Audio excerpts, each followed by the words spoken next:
Fishing. I hate it. I really do. I don't know if you know this about me or not, but I like to run my mouth. Say it ain't so.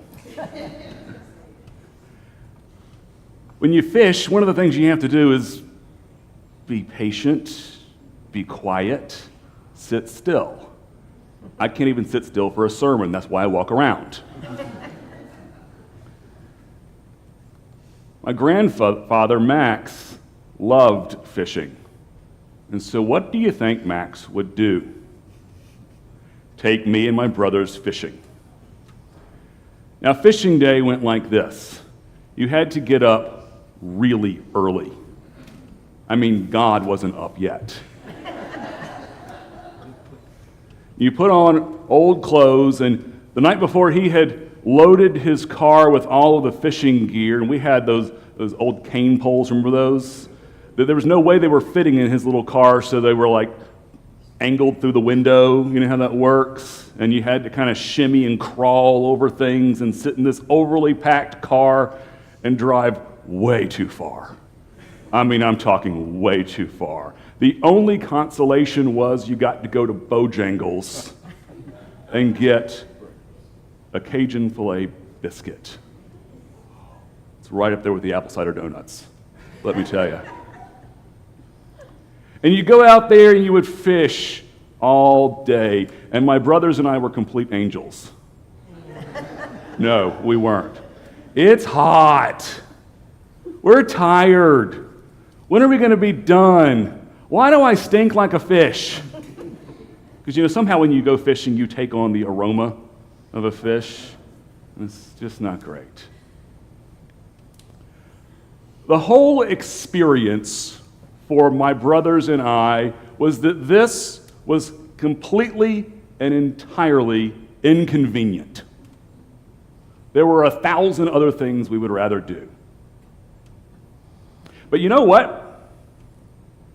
The whole experience for my grandfather could also be described as completely and entirely inconvenient. Because he had to get up the day before and get all the equipment checked and packed and readied just so, because it was hard to fit it into the car. As early as we thought we had to get up, he had to get up even earlier.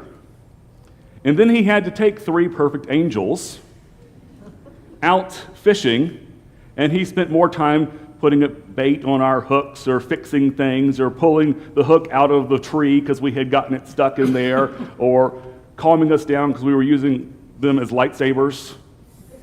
And, it's what you do. And listening to us complain the entire time. It could be described as inconvenience. But as I think back on that, I am incredibly grateful for that inconvenience. For my grandfather inconveniencing himself. Because really what he was about, what he was doing, was building relationship with us.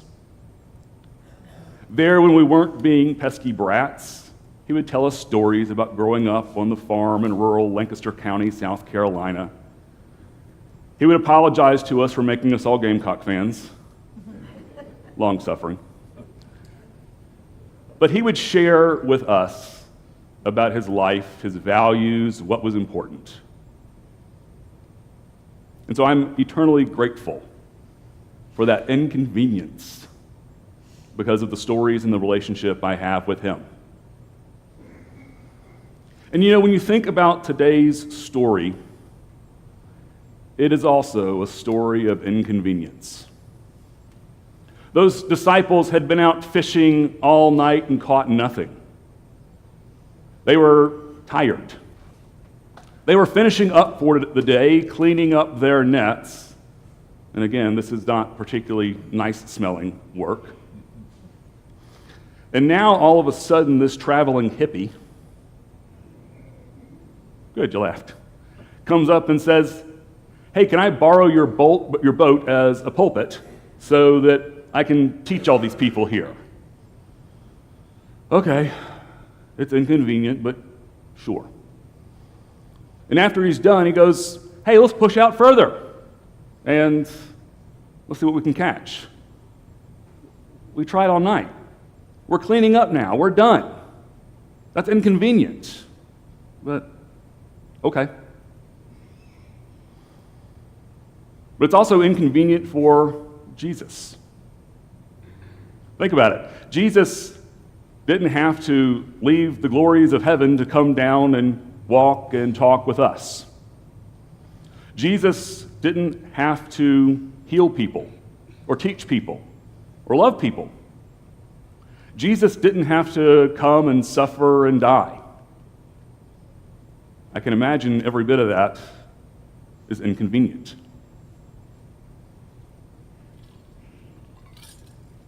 And yet, Jesus does it for relationship with us. And aren't we eternally grateful for his inconvenience in coming to love and be with us? There's another inconvenience, of course. It's stewardship time. You knew I'd get there eventually, right? Again, nobody ever goes, gosh, when is stewardship time going to get here? We get excited for Christmas, maybe Lent, things like that, but nobody's going, I'm checking my calendar for stewardship time. You do? I love it.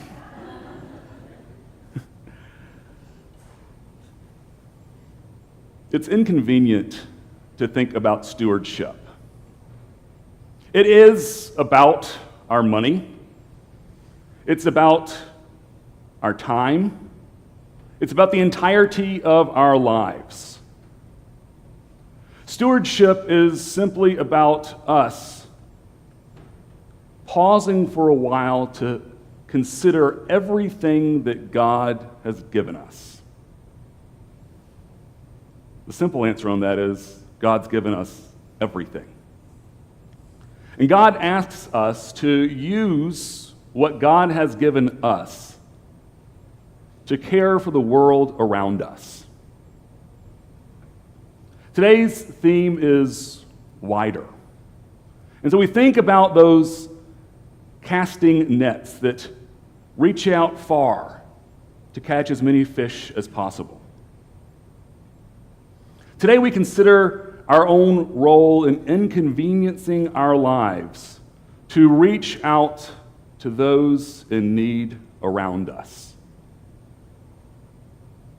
How are we invited to use the entirety of our lives to reach out wider,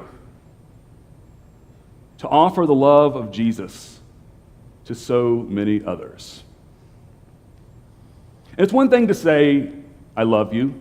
It's another thing to be in relationship with those around us, to hear their stories, to understand what it is that they need, and how it is that we can help.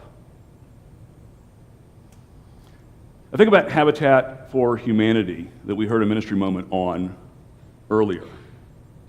There's a great way that we can use the entirety of ourselves to care for our neighbors. First, you have to listen to the story of your neighbor. Maybe they don't have a house to live in. Or maybe their house is too small and they're all cramped in. Or maybe their house has gone so far beyond repair that they can't live in it anymore. You have to be in a relationship with someone to get to know those stories, to know the need and how it is that you can help.